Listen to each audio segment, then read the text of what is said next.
ና አልዋ ና መከራ ልቀበልም አለው ቻሌንጅ አልቀበለው ያው በታው አየለም መሰለ መስቀል ጥሎ አለ መስቀል የጣለ ይደባደባል። ዘማሪት ዘርፌ ከበደም ከሰሞኑ በማህበራዊ ሚዲያ እየተሰራጨ ስላለው ጉዳይ ስለ ማርያም ቤዛነት ዝምታዋን ሰበረች። ማርያም ቤዛ አይደለችም፣ ኢየሱስ ነው ቤዛ። ኦርቶዶክሳውያን እንቅጩን እወቁ ስትልም እጅግ ያልተጠበቀ መልእክት አስተላልፋለች። የቤዛነት ስራ የኢየሱስ ነው እንጂ የማርያም አይደለም። ማርያም ቤዛዊት ዓለም ልትባልም አይገባትም። ማርያም ግን ቤዛ አይደለችም። ስለ ዘሪቱ ከበደ የተሰማው አስደንጋጭና ያልተጠበቀ ጉዳይ ምንድነው? በዚህ ዙሪያ ሰፋ ያለ መረጃ ይዘንላችኋል። ፓስተር ጻድቁ አብዶ ሐሰተኛው ነብይ ኤርሚያስ ሁሴን ቸርች ለምን ተገኙ? በዚህ ዙሪያም ሰፋ ያለ ዘገባ ይዘንላችኋል። በዝርዝር የምናስደምጣችሁ ይሆናል። ሰው ሳይጠሩት አቤት ማለት የለበትም። እኔ ስምሽን ሳልጠራ የሆነ ነገር ያኔ ለምሳሌ እዚህ አሁን ወረቀት ቀደም 10 ነጥብ ላይ እኛ አልጠራንም፣ ስም አልጠራንም። ግን መተሰብስበው ዘራፋሉ ሰዎች፣ የተወሰኑ ሰዎችና መች ጠራን እነ ገሌ አላልንም። ግን እነ ገሌ ሳንል መልኩን ስንገልጥ እውነት ነው ተገለጡ ማለት እና አንዳንድ ጊዜ ሰው ሳይጠራም ገብቶ አንዳንድ ነገር ላይ መግባት ጥሩም ላይሆን ይችላል። በስሜትም በእልህም በቁጣም አንዳንድ ነገር መናገርም ያጸጽታል፣ በኋላ ጥሩ አይደለም። ፓስተር ጻድቁን ከኤርሚያስ ጋር ማየት በጣም ያማል። በማርቆስ 9:42 ላይ እንዲህ ሲል ተጽፏል፣ በእኔም ከሚያምኑት ከነዚህ ከተናናሾቹ አንዱን የሚያሰናክሉሉ ትልቅ የወፍጮ ድንጋይ ባንገቱ ታስሮ ወደ ባህር ብጣል ይሻለው ነበር ተብሎ ተጽፏል። በአሁኑ ሰዓት ትልቅ ያልናቸው የቤተክርስቲያን መሪዎች ከሐሰተኞች ጋር ተደባልቀው ተናናሾችን ሲያሰናክሉ ከማየት የሚበልጥ ነገር የለም፣ ወደፊትም አይኖርም። ፓስተር ጻድቁ አብዶን ከኤርሚያስ ሁሴን ጋር ማየት ነፍስን በእጅጉ ያሳምማል። ኤርሚያስ ሁሴን በሽተኞችን ተፈውሳቸዋል እያለ መድኃኒት በማስጣል አንዳንዶችን ለሞት እንዳበቃና ወደ መቃብር እንዲሸኙ እንዳደረገ ከ9 ዓመት በፊት ባስተላለፍኩት በፌስቡክ በላይቭ ቪዲዮ ተናግሬያለሁ። ታዲያ ይህ ሰው ዛሬ በምን አግባብ እውነተኛነቱ ተረጋግጦ ነው ፓስተር ጻድቁ ተቀብሎት አብሮ ሊያገለግል የቻለው? ንስሐ ገብቷል ወይ? በህዝብ ፊት ስለሰራው ወንጀል ይቅርታ ጠይቋል ወይ ስትል ነው አንዲት ግለሰብ ከሰሞኑ ፓስተር ጻድቁ አብዶ ከኤርሚያስ ሁሴን ጋር በአንድ መድረክ ላይ አብሮ ማገልገላቸውን አስመልክቶ ይህንን መልእክት ያጋራችው። የዛሬ መልእክቴ ለምትሰሙኝ ሁሉ ነው። ከመጽሐፍ ቅዱስ አንድ ክፍል አነብና ወደ ሐሳብ እሄዳለሁ። ወደ ሮሜ መልእክት ምዕራፍ 3 ከቁጥር 21 ጀምሮ ያለውን የእግዚአብሔርን ቃል አነባለሁ። አሁን ግን በሕግና በነቢያት የተመሰከረለት የእግዚአብሔር ጽድቅ ያለ ሕግ ተገልጧል። እርሱም ለሚያምኑ ሁሉ የሆነ በኢየሱስ ክርስቶስ በማመን የሚገኝ የእግዚአብሔር ጽድቅ ነው። ልዩነት የለም፣ ሁሉ ኃጢአትን ሰርተዋልና የእግዚአብሔር ክብር ጎሏቸዋል። በኢየሱስ ክርስቶስ በሆነው ቤዛነት በኩል እንዲያው በጸጋው ይጸድቃሉ ይላል። ስለዚህ ዛሬ ወደፊታችሁ የመጣሁት ሰሞኑን በሶሻል ሚዲያ ላይ የሚዘዋወር አንድ ነገር አለ። ቤዛ ኢየሱስ ብቻ አይባልም፣ ቤዛ ማርያምን ትባላለች የሚል። ስለዚህ በዚህ ቃል መሰረት ሁሉ ኃጢአትን ሰርተዋል። ኃጢአት የሌለበት አንዱ የናዝሬቱ ኢየሱስ የእግዚአብሔር ልጅ ነው። ኃጢአትማ ባይኖርባቸው ኖሮ ለምን እነሱ በመስቀል ተሰቅለው አያድኑንም ነበር? ስለዚህ የቤዛነት ስራ የኢየሱስ ነው እንጂ የማርያም አይደለም። ማርያም ቤዛዊት ዓለም ልትባልም አይገባትም። ስለዚህ ኢየሱስ ክርስቶስ ቤዛ ነው፣ ኢየሱስ ክርስቶስ አዳኝ ነው።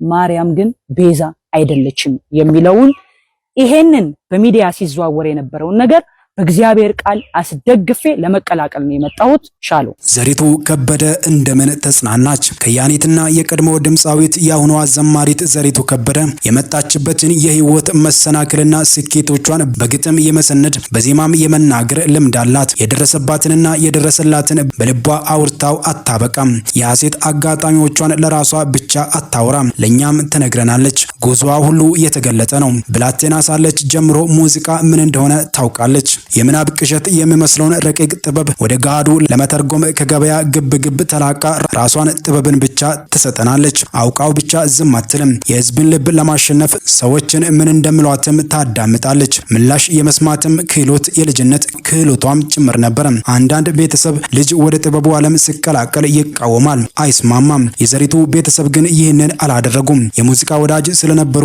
ድጋፍ ከቤትም አግኝታለች።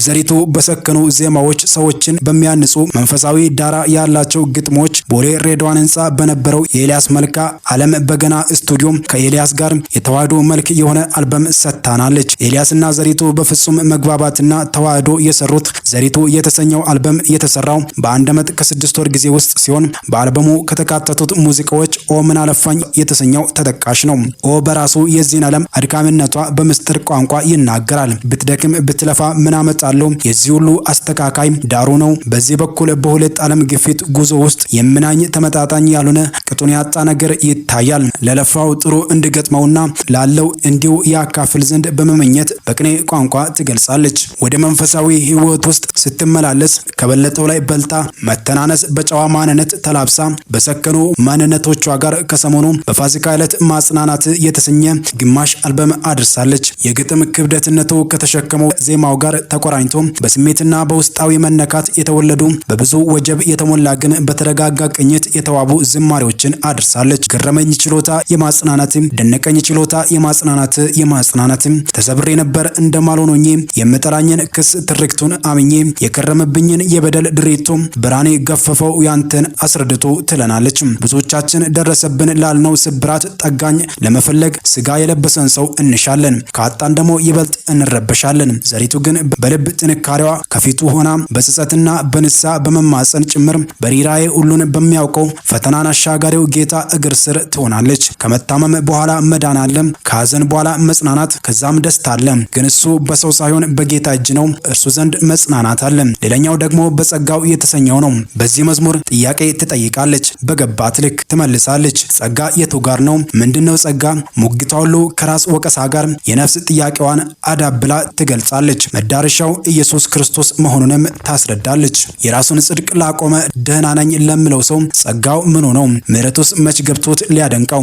ልምምዱ ላስመካው ስርዓት መፈጸሙ ጸጋው ምኑ ነው? ኃጢአቱስ መች ገብቶት ልጠላው ስትልም በመዝሙሩ ግጥም ላይ ትገልጻለች። ያለምንም መስፈርት ለወደደን መተላለፋችንን ሁሉ ይቅር የምለን ጉድለቶቻችንን የሚሸከመው ለማንጻት ሌት ተቀን የማይደክመው ጌታ ኢየሱስንም ትጠራለች። ለኔ እንደደረሰልኝ ለእናንተም በጸጋው የጎብኛችሁ ነጻነትን እንዳወጅኩ ነጻነታችሁን ይጋባብኝ የሚል መልእክትን አንግባ በፍጹም ርኅራኄና ፍቅር ትለምናለች። ትናንትን በዛሬ መነጽር እየተመለከተች የጥፋተኝነት ስሜት ውስጡና በተሰጠኝ የነጻ ፍቃድ ባልተገባ መንገድ ስጋዬን ሳደክመውና ጽድቅን ለማግኘት ስዳክር ከብርሃን ጋር ቁርኝት ለመፍጠር ለመዳን ያለምን ብልጭልጭ ለመጣል ብዙ ስዳክር ቆየው የምትለን ዘሪቱ ያንን ለማስታወስ ለዛሬ መዳን መልእክት ይሁነኝ ብላ እንዲህ ትለናለች። ግን አለፈ ትላንት ላልመለስበት ኢየሱስ አገኘኝ በማይጥለው ምህረት ዛሬ እኔ ደህና ነኝ እረፍት ያገኘው ሰው እግዚአብሔር ይመስገን ይህን ያደረገው ስትለም ትገልጻለች። ማጽናናት በውስጡ ብዙ ተወዳጅና የሚያንጹ ዝማሬዎች አሉት። ሰክኖ መስማት ይሻልና ዘሪቱ የተስፋን የእምነትንና የፍቅርን ዘር በለመለመው መስክ ዘርታለች። ማጨድ የኛ ፋንታ ነው። ኦርቶዶክስ ወንድምና እህቶቼ ንቁመ የሚያድን ክርስቶስ ነው። አትደራደር፣ በሱ ጉዳይ እንዳትደራደር። ብቻውን ያድናል ክርስቶስ። መቼም የምሰብከው አባቴ ነው። ኦርቶዶክስን ለብዙ ዘመናት የኖሩ አባት ናቸው። እስስታቸው ተይዞ ነው ይቅርታ የጠየቁት። እስስታቸው ተይዞ የውሸት ትምህርት ቀጥላችሁበታል። የማጭበርበር ትምህርት ቀጥላችሁበታል። አሁንም ነግረሃለሁ፣ ከክርስቶስ ውጪ አዳኝ የለም እያልኩ እንደፈለክ መስደብ ትችላለህ። የክርስቶስ ወታደር ነኝ።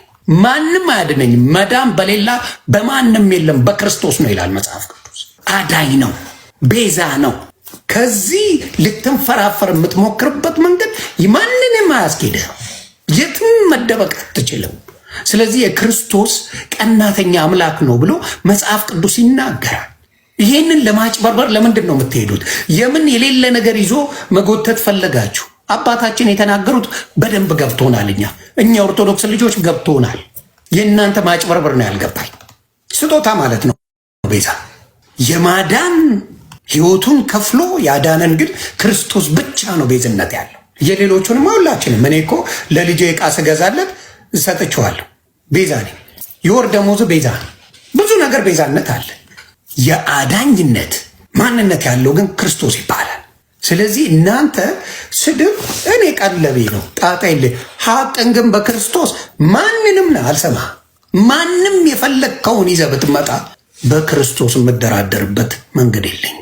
ስለዚህ እባካችሁ እባካችሁ የማጭበርበር መንገድ አቁማችሁ ክርስቶስ ይሰበክበት። ክርስቶስ ቤዛ አዳኝ ነው ተብሎ ይሰበክበት። ይሄ ጭቅጭቅ ያስነሳው አባታችን ከክርስቶስ ውጪ ቤዛ የለም ስላሉ። እኔ አልጎረበጠኝም፣ ኦርቶዶክስ ነኝ። ለምን አልጎረበጠኝም ያሉት ስለገባኝ። እናንተ የጎረበጣችሁ ጴንጤ ሆንብን ብላችሁ ነው። የጴንጤ አባባል ነው። ማንም ማለት ይችላል። የመጽሐፍ ቅዱስ ቃል ከወደ ለጴንጤ ማሰጠው ክርስቶስን እኔ ነኝ እንደመሰጠው። ክርስቶስ እኮ ለሁላችንም ይበቃል። በክርስቶስ ያልተስማማም በሌላ እንዴት ልንስማማ እንችላለን? ማን ነው አትስማማ ያለ? ብሮ መጽሐፍ ቅዱሳዊ ትምህርት ነው ማውራት ያለብን አይደል? መጽሐፍ ቅዱስ ላይ ባለው ትምህርት ላይ የሚያከራክር ብዙ ሀሳብ የለንም። አባታችንን ለምን ጴንጤዎች አልተቃወሙም? አንድ ጴንጤ እኛ አባትን አልተቃወሙም። ለምን? ምን አገባችሁ? የእናንተን አንቀበልም ብለዋል እንዴ? አንድ ጴንጤ ብለዋል እንዴ? እኚህን አባት አንድ ፕሮቴስታንት መጥቶ የእኚህን አባት አባባል አንቀበልም፣ ኦርቶዶክስ ስለሆኑ አንቀበልም ብለዋል አላሉ። ሙሉ ጴንጤ መጥቶ አባታችን ትክክል ነው የተናገሩት ነው ያሉ። ለምንድን ነው የእኛ ሰዎች የራሳችን ኦርቶዶክስ እኚህን አባት ያልተቀበሉት? ለምንድን ነው?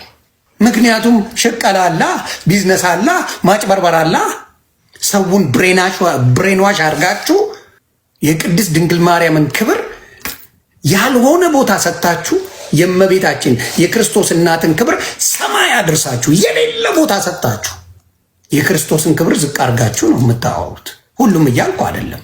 እንደ አባታችን የገባቸው ግን በስነ ስርዓት ይሄን ጉዳይ ሲያስረዱ ይቅርታ እንዲጠይቁ አድርጋችሁ በደንብ አድርጋችሁ የተዋረዳችሁ ይመስላችሁ አላችሁ ነው። እኛ ቤዛችን እኮ የምንላት እኛን ወክላ ስለ ዓለም ደና እሷ ፈቃደኛ መጥቷን ከማን ሰው ይሆናል?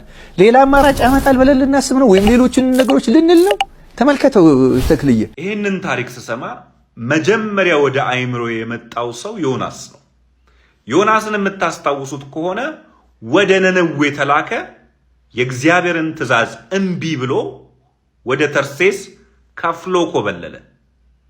እንግዲህ ማርያምም እምቢ ብትልስ ኖሮ ወይም ደግሞ ይሄንን የእግዚአብሔር ዓላማ ብትቃወምስ ኖሮ ካልን እግዚአብሔር ሉዓላዊ መሆኑን እየረሳን ነው ማለት ነው። ዮናስን ጀርባውን ይዞ ወደ እግዚአብሔር ዓላማና ጥሪ እንደጎተተው እንዲሁ ማንንም የመጎተት መብት እግዚአብሔር አለው። እግዚአብሔር በዓላማው ጽኑና ደፋር ነው። ማንም የሱን ዓላማ እከለክላለሁ ብሎ ራሱን በእግዚአብሔርና በእግዚአብሔር ዓላማ መካከል የሚያቆም ማንም ሰው የለም። ስለዚህ ዮናስን ወደ እግዚአብሔር ዓላማ የመለሰ እግዚአብሔር ማርያምንም እንደሱ ያደርጋት ይሆናል እምቢ ካለች። ግን ደግሞ እምቢ አላለችም። እቺ ቅድስትና እውነተኛ የተወደደች ሴት የእግዚአብሔርን ዓላማ ተቀብላ ወደ መሬት አውርዳለች። ኢየሱስ በሷ በኩል ሰው መሆን ችሏል።